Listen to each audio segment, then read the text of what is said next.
Jangan biarkan kaki kami menyimpang dari jalan-Mu. Jangan biarkan hati kami melenceng daripada kehendak-Mu. Jangan biarkan pikiran kami serong daripada pikiran-Mu. Tuhan, Kau tolong kami, Kau bentuk kami, Kau didik kami. Bawa kami terus dalam rencana Tuhan yang sempurna. Pagi hari ini juga Engkau akan memberkati kami, mengimpartasi kami, menopang kami, memberikan yang terbaik kepada anak-anak-Mu. Kami tahu kami dijadikan milik pusaka Tuhan. Dan karena itu kami mau percaya ada proteksi, ada perlindungan, dan ada jaminan Tuhan yang ajaib. Tapi juga Kau berikan kami anugerah, punya kekuatan, kemampuan untuk hidup seperti yang Engkau inginkan. Terima kasih untuk pagi hari ini Kau bicara dengan kuat kepada setiap kami. Kau bicara di dasar hati kami yang paling dalam. Ajari kami, didik kami Tuhan. Berikan kepada setiap kami passion, cinta kami yang sangat kuat kepadamu. Karena kami tahu tanpa kerinduan dan tanpa cinta kami yang kuat kepadamu, apapun yang kami buat sebenarnya sia-sia belaka. Terima kasih Tuhan, terima kasih Roh Kudus, Kau tolong kami. Dalam nama Tuhan Yesus, biar roh hikmat, wahyu, dan pengertian turun. Dan tidak ada satupun yang terlewatkan, semuanya dijamah Tuhan. Diberkati dan diubah Tuhan dengan dahsyat. Di dalam nama Tuhan Yesus. Dan semua kita yang siap diberkati berkata, Amin. Amin. Silakan duduk dalam hadirat Tuhan. Saudara, Anda sudah dengarkan kesaksian dan pujian. Ada DVD dari teman-teman dari Mas Night Group. Kalau Anda membeli ini, artinya Anda ambil bagian dalam pembangunan gereja di Ambon. Saya mendorong setiap Anda keluar dari tempat ini, di lobi disediakan meja. Anda bisa habiskan apa yang mereka bawa buat kita pada hari-hari ini. Mari kita buka firman Tuhan, dan saya ingin bagikan apa yang Tuhan taruh di hati. Dan khususnya pada pagi hari ini, seperti yang tadi malam, tadi sore juga kita telah lakukan. Kita ingin Anda semua juga terima berkat yang sama. Kami baru pulang dari Israel. Ada anugerah berkat yang ajaib yang Tuhan sediakan buat kita. Nah, saya ingin mendasari dengan Kejadian pasal yang ke-22, ayat yang pertama sampai dengan ayat yang ke-19. Ini merupakan rangkaian ayat yang menurut saya tidak asing lagi buat kita. Dan saya ingin membacakan ayat ini karena ini luar biasa. Kejadian pasal 22, lihat mulai ayat yang pertama sampai dengan ayat yang ke-19. Setelah semuanya itu, Allah mencoba Abraham. Ia berfirman kepadanya, Abraham, lalu sautnya, ya Tuhan. Firman-Nya, ambillah anakmu yang tunggal itu yang engkau kasihi, yakni Ishak. Pergilah ke tanah Moria dan persembahkanlah dia di sana sebagai korban bakaran pada salah satu gunung yang akan kukatakan kepadamu.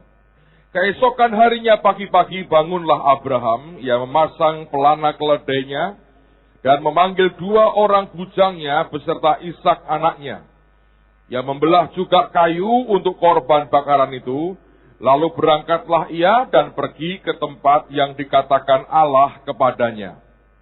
Ketika pada hari ketiga Abraham melayangkan pandangnya, kelihatanlah kepadanya tempat itu dari jauh. Kata Abraham kepada kedua bujangnya itu, tinggallah kamu di sini dengan keledai ini. Aku beserta anak ini akan pergi ke sana. Kami akan sembayang.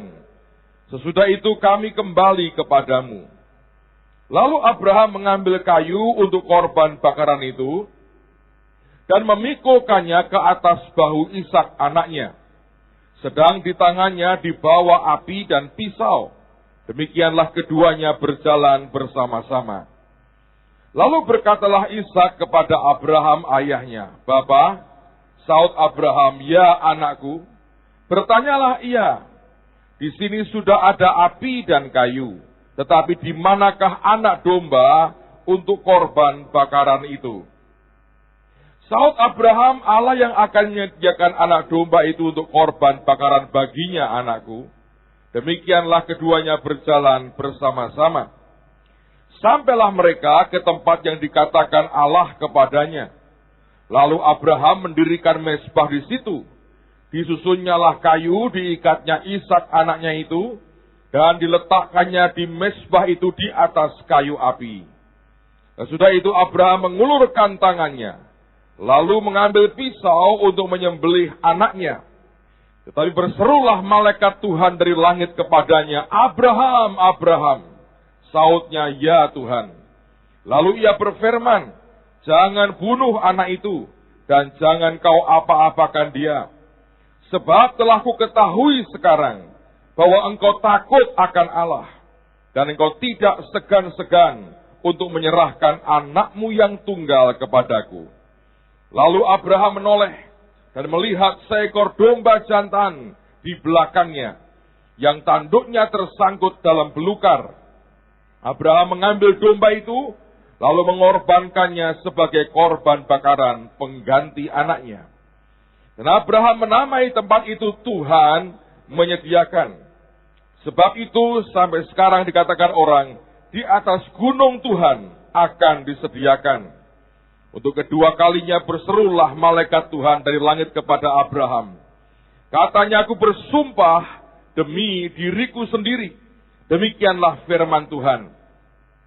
Karena engkau telah berbuat demikian dan engkau tidak segan-segan untuk menyerahkan anakmu yang tunggal kepadaku, maka aku akan memberkati engkau berlimpah-limpah dan membuat keturunanmu sangat banyak, seperti bintang di langit dan seperti pasir di tepi laut. Dan keturunanmu itu akan menduduki kota-kota musuhnya. Oleh keturunanmu, semua bangsa di bumi akan mendapat berkat, karena engkau mendengarkan firmanku." Kemudian kembalilah Abraham kepada kedua bujangnya, dan mereka bersama-sama berangkat ke Beersheba, dan Abraham tinggal di Beersheba. Dari rangkaian ayat yang kita baca ini, ada hal yang menarik. Alkitab mengatakan dan Tuhan berjanji untuk kesekian kalinya. Bahkan kali itu Tuhan berkata, "Aku akan memberkati engkau berlimpah-limpah. Dan oleh keturunanmu semua kaum di muka bumi akan diberkati." Saudara sekalian, ini merupakan janji Tuhan yang kelihatannya tidak ada kaitannya dengan kita. Tapi Rasul Paulus mengatakan, di dalam Kristus, kita adalah keturunan Abraham dan berhak mendapatkan akan janji itu. Nah, setiap orang yang percaya kepada Tuhan Yesus, Alkitab yang mengatakan, kita adalah keturunan Abraham. Dan kita berhak mendapatkan akan janji Tuhan itu. Maka semua yang dijanjikan ini sebetulnya berlaku juga janji yang sama buat kehidupan kita, karena kita hidup di dalam Tuhan Yesus. Nah, yang menarik adalah bahwa ternyata ini tidak dengan gampang didapatkan orang percaya, karena ada syaratnya. Nah, nanti kita akan lihat satu di antara sekian banyak hal yang seharusnya kita punya dalam kehidupan kita. Tapi ini yang menarik, saudara sekalian. Tadi saya berkata kami baru kembali dari Israel. Sebenarnya sekian bulan yang lalu, ketika pertama kali Tuhan perintahkan, dia berkata begini, "Berangkat ke Israel, lakukan nanti apa yang aku perintahkan, dan aku akan menjadikan engkau menjadi milik pusakaku sendiri." Saudara, ketika kami mau berangkat, tadinya kami berpikir, ya maksimal kita bawa 300 orang. Itu sudah luar biasa, karena 4 tahun lalu kita pergi, itu hampir 300 orang yang kita bawa. Dan itu sudah jumlah yang besar sekali. Tapi saya tidak tahu bagaimana kenyataannya yang berangkat hampir 800 orang. Itu mengerikan sekali. Kendaraannya banyak sekali, busnya belasan bus. Kebaktian harus cari tempat yang cukup besar untuk menampung itu dan tidak terlalu gampang.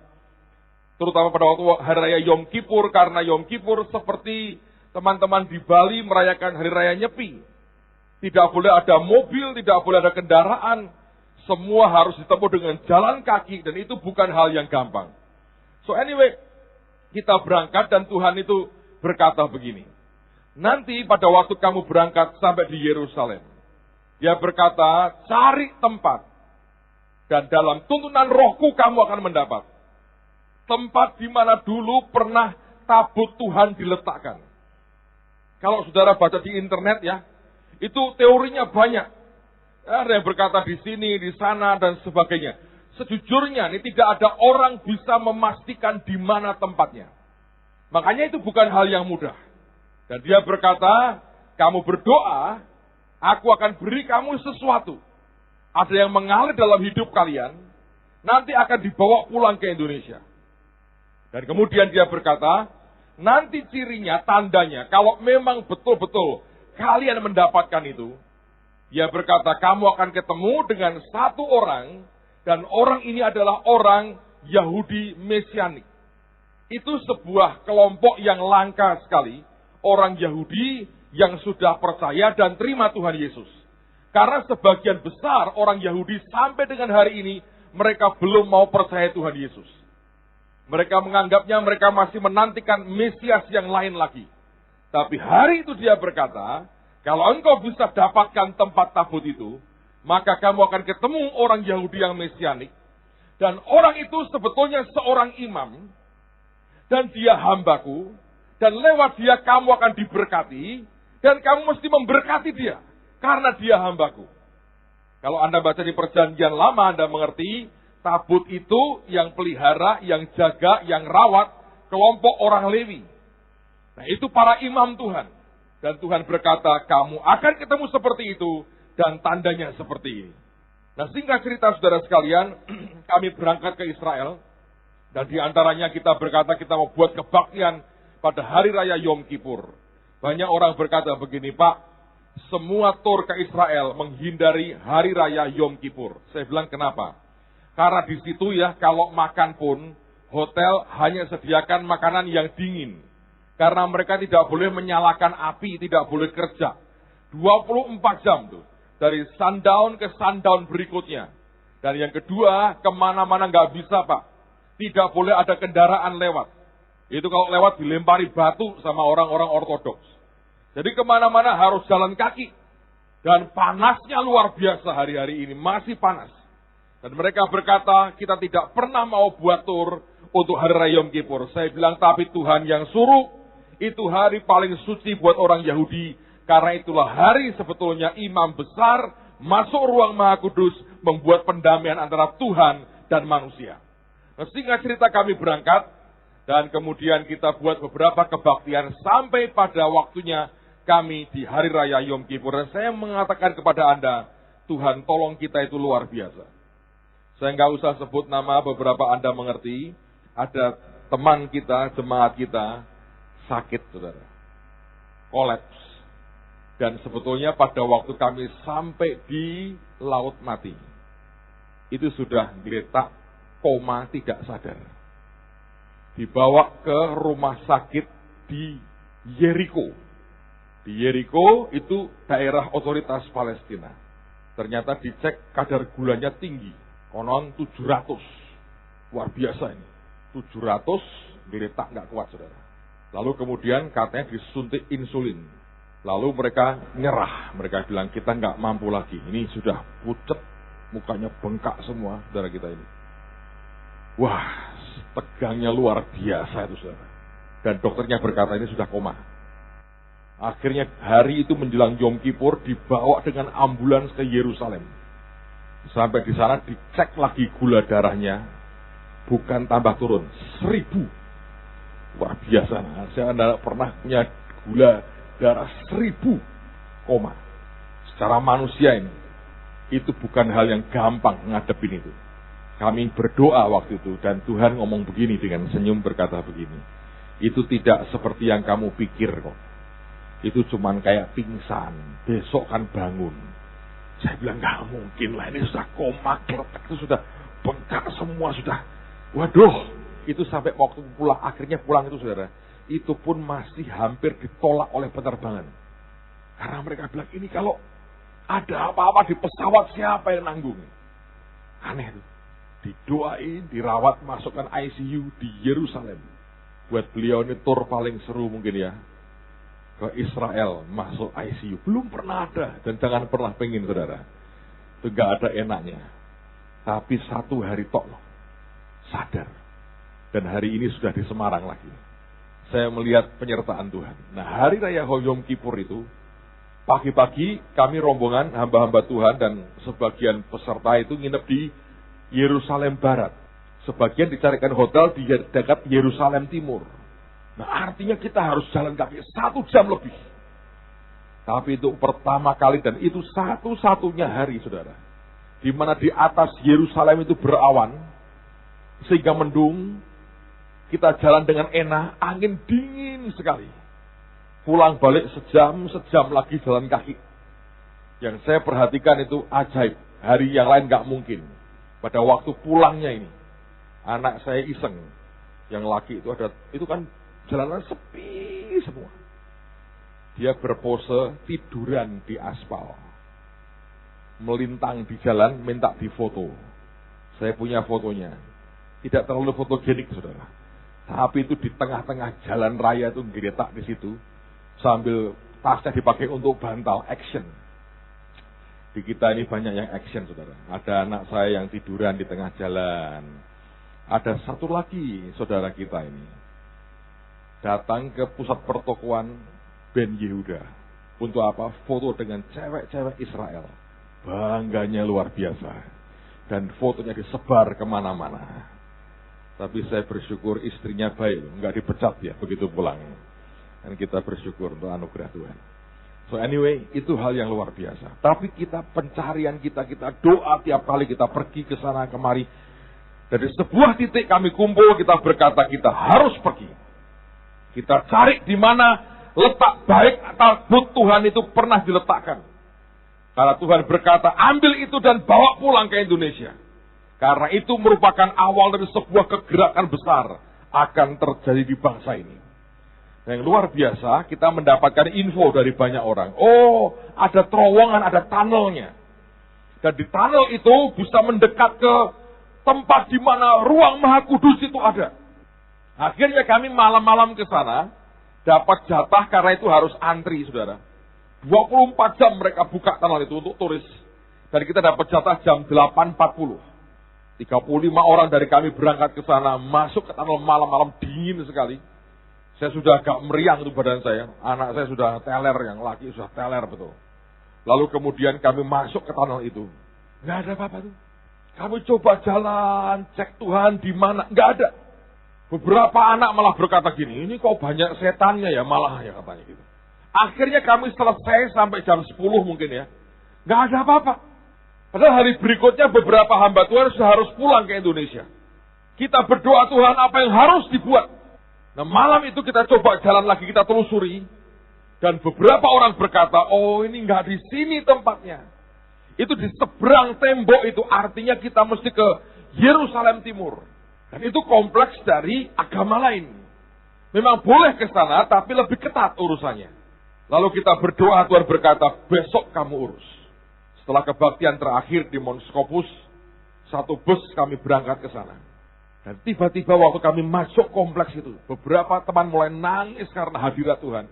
Dan mereka berkata begini, Pak, sudah tidak jauh dari tempat ini. Aku bisa rasakan ini, hadiratnya luar biasa. Lalu kemudian Tuhan berkata begini, kamu lihat sekitarmu, kamu akan lihat tandanya. Dan Tuhan berkata, coba perhatikan, semua gersang. Hanya ada satu bagian di pojokan, saudara. Itu paling hijau, paling subur. Dan kami dibawa ke sana, kaget sekali. Itu ada 2 pohon yang bisa membentuk seperti keruk. Dan detik itu roh Tuhan berkata, kamu lihat tanda itu. Tidak kebetulan terjadi seperti itu. Begitu kami berlutut, saudara, hadirat Tuhan itu luar biasa. Gak tahan. Kami doa, hanya beberapa detik sebetulnya. Dan penjagaan dari kompleks itu mulai muncul, teriak-teriak. What are you doing? What are you doing? Teriak-teriak begitu. Ini bukan gereja. Teriak-teriak kami diusir. Tidak boleh berdoa di sini. Teriak-teriak. Dalam sekian detik itu saya tahu. Kita persis dapat yang Tuhan mau. Akhirnya kita keluarkan rombongan ini. Tapi kan dibagi dalam kelompok-kelompok. Kita instruksikan. Kelompok yang lain masuk. Kita pergi, mereka ngeliatin kita. Yang lain masuk. Doa, diusir lagi. Pergi lagi. Kelompok lain masuk. Orang Indonesia tetap menang, saudara. Tetap menang.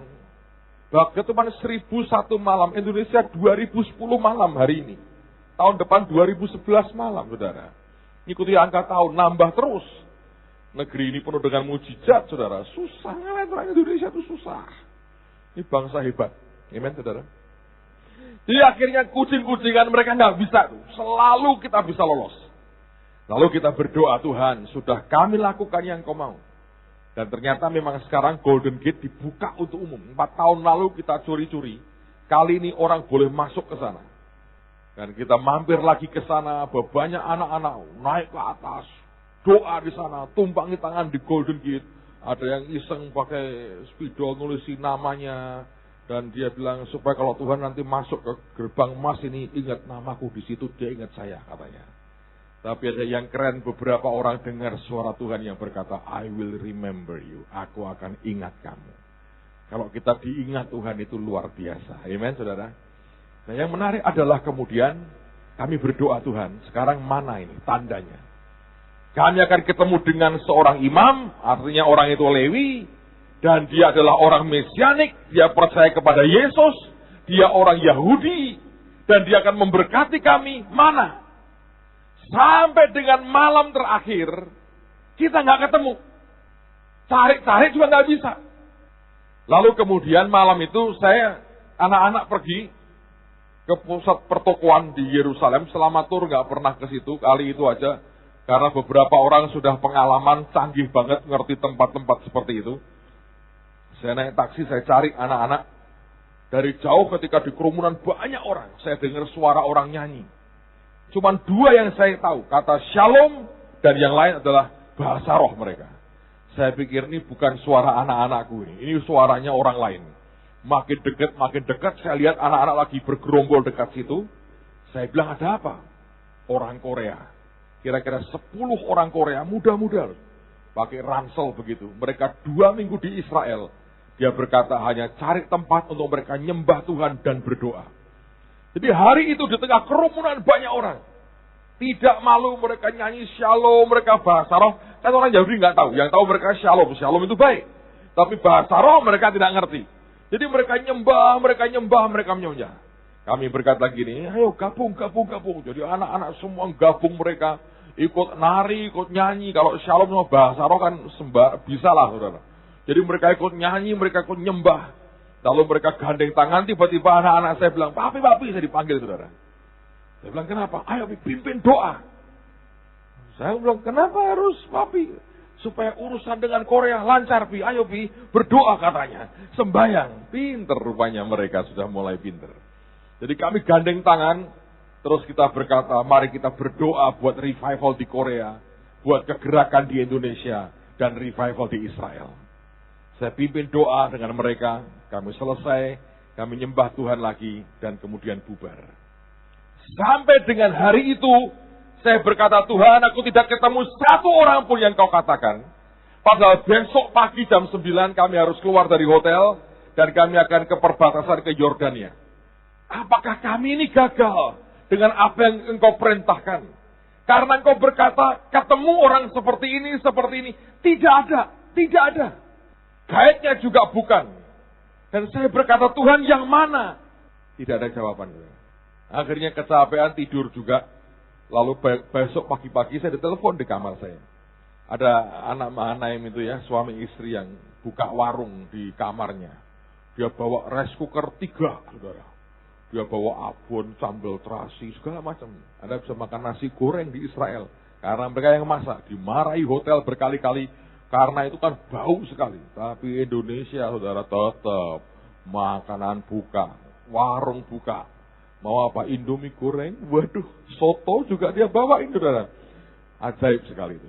Jadi itu hari itu, ini tur paling enak buat saya. Karena makanannya rasa Indonesia terus. Tapi yang menarik, dia telepon saya, dia bilang, Pak, Bapak mau nasi goreng tidak? Wah, saya bilang, jangan ditawari, sediakanlah buat saya.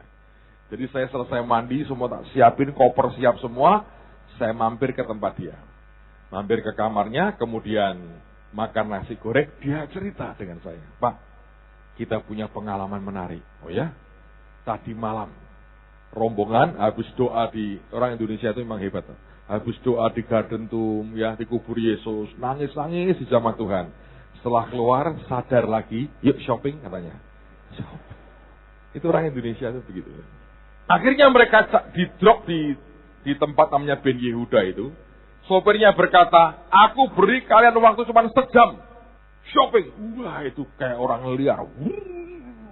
Nah, ada suami istri ini ketinggalan dengan rombongannya. Mereka jalannya agak jauh. Waktu sudah waktunya, ditinggal busnya. Nah, mereka berkata, ya sudahlah kita naik taksi aja nanti. Ketinggalan, sekalianlah jalan mereka. Nyasar masuk toko, saudara. Tokonya nggak menarik, toko kecil biasa, nggak terlalu menarik. Begitu mereka masuk, ini nggak sengaja. Begitu mereka masuk, disapa sama yang punya. Seorang bapak setengah baya begitu. Lalu dia tanya, kamu dari mana? Oh, kami dari Indonesia. Rombonganmu berapa? Hampir 800. Kaget orang ini. Loh, apa kamu tuh yang bus banyak rombongan iring-iringan itu? Iya. Dia bilang, kamu boleh percaya, boleh tidak. Tadi pagi aku lihat rombongan bismu. Dan aku berdoa, bergumam kepada Tuhan, katanya. Tuhan, kalau ada di antara mereka yang bisa mampir ke tokoku ini. Dan kemudian dia berkata, loh kamu tuh orang Kristen? Iya, katanya, kami orang Indonesia, kami anak-anak Tuhan. Dia bilang, loh ada tuh orang Kristen di Indonesia, ada tuh katanya. Ini orang sama sekali tidak tahu tentang bangsa kita. Saya pikir Islam semua. Dia bilang enggak. Kita ini banyak, agama banyak di Indonesia. Dan kami orang Kristen, kami anak-anak Tuhan. Dia nangis. Dia berkata, maafkan aku ya. Aku tidak pernah mendoakan kalian. Saya pikir enggak ada orang Kristen. Lalu kemudian dia ngobrol. Dia berkata gini, aku juga percaya Tuhan Yesus. Kaget, saudara. Lalu endapnya mereka ngobrol. Dia cerita banyak hal. Rupanya orang ini bukan orang biasa. Secara pendidikan dia PhD, dia doktor. Dia ngajar di 4 universitas. 3 sekolah Alkitab, 1 teknik. Dia punya master di bidang teknik juga, elektro. Lalu kemudian dia cerita. Di atas dia berkata, itu tempatku untuk ngajar. Dan dia berkata, aku punya murid 80 sampai 200 orang Yahudi. Yang tetap Yahudi, tapi percaya Tuhan Yesus. Nah ini yang orang berkata Yahudi yang mesianik. Nah tokonya itu jual barang-barang yang dia desain sendiri. Itu tetap warna Yahudinya ada, corak Israelnya kuat. Tapi itu simbol-simbolnya tentang Yesus semua. Nah ini teman-teman kaget, dan itu barang memang mahal, saudara. Tapi mereka diceritain tentang Alkitab, segala macam. Waktu mereka dengar tuh mereka bengong melihat. Wow, ini ajaib banget. Dan akhirnya mereka beli cukup banyak. Lalu orang ini berkata begini, saya mau ajak makan kamu. Dan dia berkata, orang Yahudi tidak pernah makan kecuali dengan orang yang dia ingin punya relationship dengan orang itu. Dan akhirnya mereka makan, mereka ngobrol sampai jam 12 malam. Dan didapati dia mengatakan, aku ini dari suku Lewi. Dan dia berkata, opaku seorang rabi. Aku ngerti Taurat, aku ngerti perjanjian baru. Tuhan ajari aku percaya aku bisa mendengar suara Tuhan. Aneh orang Yahudi bisa begitu. Orangnya sederhana banget. Lalu kemudian dia ngajak mereka berdoa buat Indonesia. Nah selesai itu, teman saya ini beli satu barang diantaranya yang saya bawa ini. Ini namanya talit, saudara. Tempat untuk ini alat untuk doa orang Yahudi sebetulnya. Dikerudungkan, ditutupkan di badan ini. Kalau kadang-kadang itu dipakai untuk nutup di sebagian dari kepalanya. Kalau Anda pernah nonton di film-film, ini talit. Dan ini barang sebetulnya mahal sekali. Talit di tangan saya ini dari bulu kambing. Bukan bulu domba, bulu kambing. Ini buatan manusia, handmade tangan. Dan kalau buat ini bisa hampir setahun. Untuk ini, jumbai-jumbainya inilah yang dipegang sebetulnya oleh wanita yang 12 tahun pendarahan itu. Buat ini aja, 4 biji begini, 4 lembar ini, butuh 2 bulan. Karena ini ratusan benang yang harus diikatkan jadi satu. Ini semua ada artinya. Nah dia desain sendiri, saudara. Menarik sekali. Dia cerita banyak, dan ini harganya mahal. Teman-teman itu beli dengan harga $1.500. Ini nggak main-main, ini kira-kira duit kita sekarang 14 juta yang di tangan saya ini. Lalu kemudian, ntar saya tunjukkan kepada ada desain yang menarik sekali. Lalu kemudian dia mulai cerita. Selesai itu, teman saya cerita dengan saya, hati saya getar, saudara. Saya bilang, Tuhan, apakah orang ini yang engkau maksudkan? Dan itu di dalam tuh makin getarnya makin kuat. Saya bilang, boleh nggak saya tanya, kamu telepon dia. Ini masih 7:30, kita masih ada waktu. Boleh nggak telepon dia datang ke hotel? Karena kita nggak mungkin ke tempat dia, kita mau pulang. Aku mau ketemu, aku mau bicara dengan dia. Singkat cerita dia telepon, dia berkata, oke, aku mau datang. Tapi aku butuh waktu sejam sampai ke hotelmu. Kami tunggu tepat 1 jam dia muncul. Saya ditelepon di kamar saya. Lalu kemudian mereka berkata, Pak, sudah di lobi orangnya. Saya turun ke lobi. Dan sudah dikerumuni banyak orang Indonesia. Kami salaman, kami ngobrol, saya cerita, dia cerita. Ada hal yang menarik, saudara. Dia berkata begini hari itu. Secara darah dan daging, di dalam darahku ini, aku ini keturunannya Abraham. Dan aku ini adalah orang Yahudi. Aku ini yang sulung. Dan dia berkata, aku dari suku Lewi. Tetapi hari ini, dia pegang bahu saya, dia berkata, kita ini sama. Kamu seperti aku. Dia ngucap itu, saudara. Saya bisa rasa ada sesuatu yang kuat sekali. Ngalir begitu kuat. Itu orang yang ngikuti itu kaget. Karena itu kerasa banget. Hanya satu kata seperti itu. Saya nggak tahu dia dengan tujuan apa dia mengucapkan. Saya percaya Tuhan yang kendalikan lidahnya. Lalu kemudian hari itu kami didoakan. Dan kami diberkati. Blessingnya turun pada hari itu. Dan Tuhan berkata, nak, berkati dia. Bukankah aku sudah berkata, kalau engkau temukan tempat di mana tabutku ada, kamu ketemu orang ini. Dia orang Lewi, dia orang Yahudi, dia terima Tuhan Yesus. Dia juga PhD, dia ngajar di sekolah Alkitab. Dia juga hambaku, dia punya murid orang-orang Yahudi. Dan dia berkata, ini yang aku maksud. Last minute, saudara. Menit terakhir. 30 menit terakhir sebelum bus kami berangkat meninggalkan Israel. Ketemu orang. Sampai hari ini ya. Saya setiap kali ingat peristiwa itu saya bilang, Tuhan, sesungguhnya Engkau Tuhan tidak pernah terlambat. Dan dia Tuhan yang tidak pernah salah. Kalau dia pernah bicara kepada hidupmu, percayalah dia tidak pernah lupa apa yang dia katakan. Dia tidak pernah lupa apa yang dia janjikan. Dia tidak pernah lupa apa yang harus dia kerjakan dalam kehidupan kita. 30 menit terakhir itu berakibat banyak sekali. Dia mintakan berkat buat kita.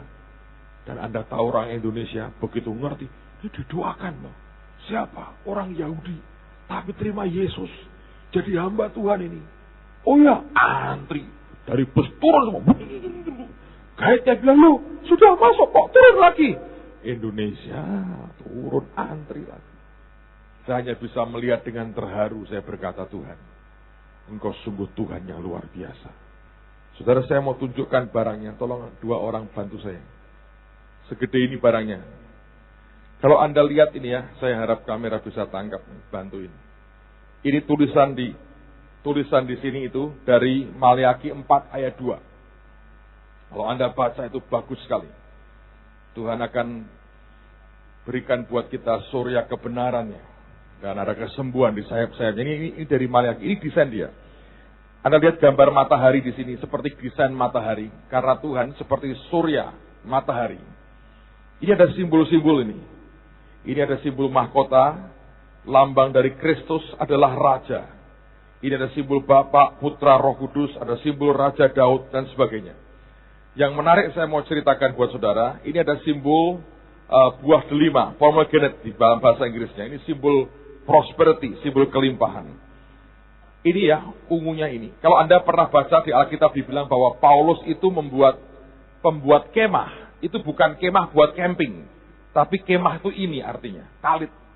Jadi jangan bayangkan bahwa Paulus itu kayak pramuka, buat kemah, camping. Bukan. Yang dibuat itu talit, saudara. Nah ini, bagian yang biru ini. Kalau Anda dekati, itu ada bagian yang di dalamnya ada ungunya. Ada strip ungunya. Nah ini dibuat dari kulit kerang sebetulnya. Lydia pembuat kain ungu. Itu ungunya itu ungu ini, saudara. Itu bukan ungu yang seperti kita biasa ini, tapi ini ungu seperti ini. Nah, kalau Anda beli di toko-toko dari kain biasa, tapi ini dipintal dari bulu kambing. Nah, ini yang membuat perbedaan sebetulnya. Ini membuat jadi mahal sekali. Nah, yang wanita nyentuh akan ujung jubahnya Yesus itu yang di sini. Yang saya tadi bilang itu. Dan ini buat begini 2 bulan. Jadi satu produksi begini bisa hampir setahun buatnya. Yang kita dapatkan ini sebetulnya, ini yang bekas. Ini bukan yang baru. Dia bilang yang baru belum jadi. Kayaknya bisa buat sedikit gak banyak. Nah tokonya itu untuk menghidupi orang-orang Yahudi Mesianik itu. Karena begitu mereka terima Yesus, dikucilkan. Itu berat mereka untuk terima Yesus itu. Walaupun Yesusnya juga orang Yahudi. Itu berat. Kalau pakai, tolong dibantu saya.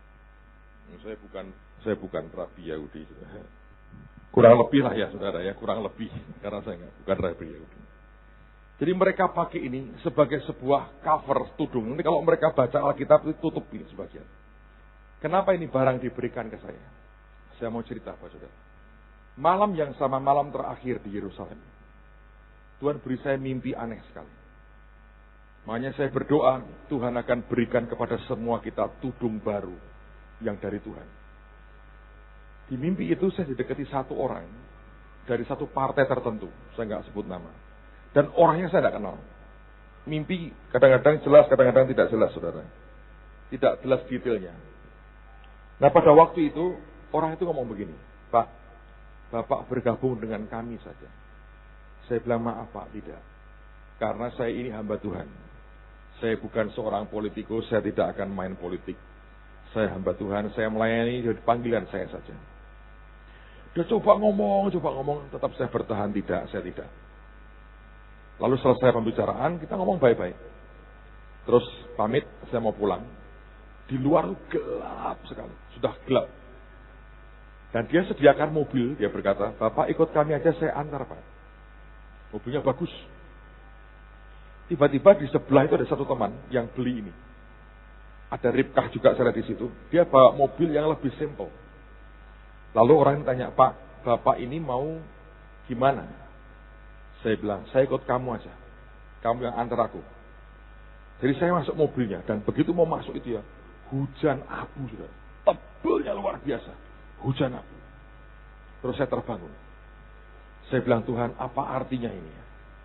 Dan tiba-tiba teman ini cerita. Dia waktu berdoa buat Indonesia, ini talit dibuka sama orang Yahudi. Dan mereka berkata, ini tudung. Kita berdoa di bawah tudung Tuhan sendiri. Berdoa buat bangsa Indonesia.